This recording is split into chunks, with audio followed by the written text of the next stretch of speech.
O God, may the words of my mouth and the meditations of all of our hearts be acceptable in your sight. You are our strength and our Redeemer. Amen. When I was in seminary in New York City, I had the privilege for 1 month over a January term to go and study in Rome. My seminary, Union Theological Seminary, was offering a class along with a Waldensian seminary in Rome, which is a Protestant, a tiny little Protestant seminary right there, very close to the Vatican. The course was taught for several weeks by teachers from my seminary as well as the Waldensian one. We studied together with their students. We had coffee and many other things together. It was indeed a wonderful, wonderful experience.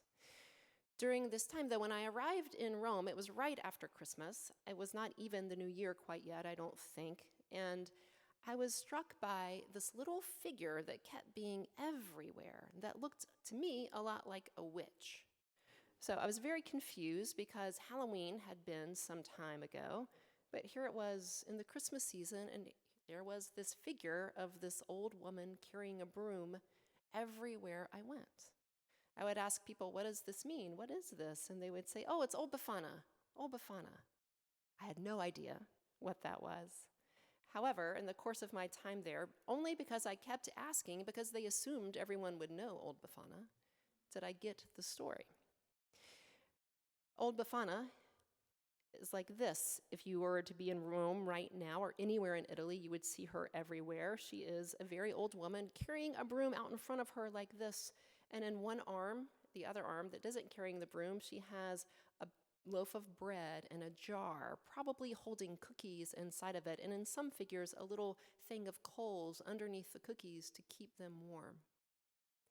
Now, as I stayed on in Rome a little bit past the course, I was able to go to the countryside some. I spent a little bit of time just by myself solo in the Cinque Terre. As I walked around all of those little villages, they have these huge hillsides, and if you've been there, you know that. They have these huge hillsides that are just quite stunning. But what I noticed walking around there in January at night is that they were completely lit up. They could have lit up the entire sky with their celebrations of Epiphany. They outlined the entourage that, according to Italian legend, was going to find the baby king of Bethlehem. They were not just 3 wise men. There were lots and lots and lots of people, some of them clearly royalty, and lots of animals, elephants and donkeys and children and wild beasts and horses and all sorts of things that apparently, according to Italian legend, went to find the baby Jesus. Now, this is one of those stories that has become slightly more well-known, the story of Old Befana, because of the children's author, Tommy Di Poala. And I think it's just something I have to share with you. So I invite you, if you will, to tuck yourself in a little bit and listen to the story of Old Befana, an Epiphany story. Old Befana lived in a small village in Italy. She was very poor. She lived alone. She wasn't very friendly. If anyone ever knocked on her door, she never asked them in. She would always say, I have no time for visiting. Even little children were afraid of her. They called her a cranky old lady, and they would complain that she's always sweeping. And that was true. Every day, every morning, and every afternoon, Old Befana would sweep with her broom. She swept her little house. She swept her front step. And she even swept her walk all the way down to the road. Sometimes a delicious smell of things baking would drift from Old Befana's house. Whom does she bake for? Her neighbors would ask. And some nights, they thought that they heard her singing lullabies. Crazy Old Befana, they would say. One evening, after Old Befana had eaten her dinner and swept her kitchen clean, she began to get ready for bed. She locked the door, she shuttered the windows, then she climbed into her bed. She blew out her lamp and she fell asleep. But in the middle of the night, Old Befana woke up. The room was bright. How can that be, she asked. My lamp is out, my windows are shuttered, but still my house is filled with light. She got out of bed and crossed the cold floor. When she opened the shutter, a sudden burst of light poured into the room. In the eastern sky, she saw a brilliant star which seemed to grow even bigger before her eyes. "Harumph," said old Befana, closing her shutters back as tightly as she could. "How am I ever to get to sleep when the dark has turned to day?" All night she tossed and turned, and she didn't sleep a wink. At dawn, old Befana got up and got dressed. She ate breakfast, and then she took her broom, as she always did, every day, every morning, and every afternoon. She swept her little house. She swept the front step. She even swept the walk all the way down to the end of the road.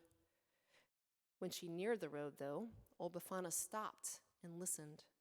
She heard bells tinkling. "It's probably just the wind," she said. "Sweep, sweep, sweep." But again she heard the bells. "It's probably just the birds singing." Sweep, sweep, sweep. Once more she heard the sound. "My old ears play tricks," she said. Sweep, sweep, sweep. Suddenly over the hill came the most glorious procession old Befana had ever seen. Camels, horses, elephants, and people, a splendid sight. Halfway back rode 3 royal-looking men dressed in jeweled robes, wearing crowns on their heads. The procession stopped. The 3 kings got down and came up to a frowning old Befana. "Please," said one of the kings in a royal voice, "is this the way to Bethlehem?" "How can I say?" said old Befana. "I never heard of it." And she began to sweep. "We are searching for the child," said the second king. "Do you know of him?" "There are many children," said old Befana, sweeping still.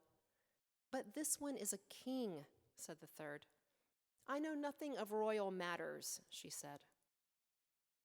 "Our books have told us," said the kings, "that when a bright new star appears, the king child will be born in Bethlehem." "Ah, the star I have seen," said old Befana. "It kept me awake all night. Now, if you will excuse me, I have work to do." Old woman," called a boy who was leading a camel by. "You should come with us. This child, the baby king, has come to change the world. He comes for us. He comes for the poor. We are bringing him gifts." Old Befana paused. She watched the procession wind down the road. "A king child," she muttered. "Bethlehem. Sweep, sweep, sweep. Come to change the world, coming for the poor. Well, heaven knows old Befana is poor. Sweep, sweep. Gifts. Only a child." Old Befana went back into her house. "Perhaps I should go see him, but what do I have to take him?" She put down her broom. She got out some butter and some sugar and some flour. She blew on the fire and added some wood, and she began to sing. She baked all day. She didn't even sweep. It was almost dark when she finished. Then she filled a basket with all the cakes and cookies and candies that she had made. "I'll take a few coals and a little pot to keep the cookies warm," she said. She put on a shawl. She opened the door. "I'll take along my broom to sweep the room clean, for the baby king's mother will be tired." Old Befana stopped. She hadn't swept all day. "It won't take me long," she said. She put down the basket and she began to sweep. She swept her little house. She swept her front step. She even swept her walk all the way down to the road. Then she locked her door and gathered up her basket. She pulled her shawl around her and took up her broom. And old Befana was on her way at last. She ran at first, ran and ran as fast as her legs would carry her. The sun had set, but still she ran, and now the star shone brightly. Her breath came short. Her old legs ached, but still she ran a little bit slower. At last, she sat down beside the road. Old Befana could run no more. "I should have left earlier. I'll never catch up," she cried. "And where is Bethlehem?" She closed her eyes and she gave a long sigh. "I'll never find the baby king."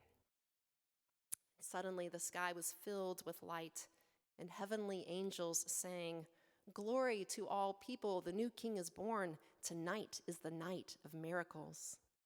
Old Befana rose to her feet. tell me, where is he?" she cried, picking up her basket and broom. "I bring gifts to the child." She began to walk and then run again. "This is the night of miracles," the angels sang once more. "Wait," she shouted, "wait. You must help me. Show me the way to Bethlehem." Old Befana began to feel lighter. She ran faster and faster, so fast that it took her breath away. And then she was running in the sky. It was a night of miracles.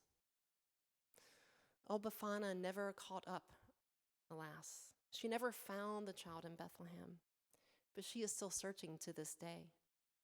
Every year on the Feast of the Three Kings on January 6th, Old Befana runs across the sky. She visits all children while they sleep and leaves gifts for them from her basket. She takes her broom and she sweeps the room all clean.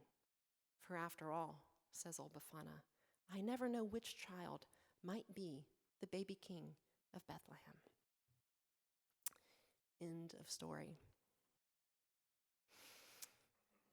So, my friends, my hope and my prayer for us all throughout this year and whatever it may bring is that we might have Epiphany Sight like Old Befana, that we might have the eyes to see the Christ child in every child, regardless of how old or young they might be. For indeed, we are all children of the Most High. My prayer for us is that we might have Epiphany Sight to see the Christ in those who we know and love, but also those we pass on the street that we do not know, as well as those who live far away, especially for those who seek shelter and safety here and elsewhere. May we have the eyes to see the divine in all, and may we give whatever gifts we can, whether it's royal gold or bread and cookies, remembering that the baby king of Bethlehem came to change the world, not through power and might, but through and for the poor. Amen.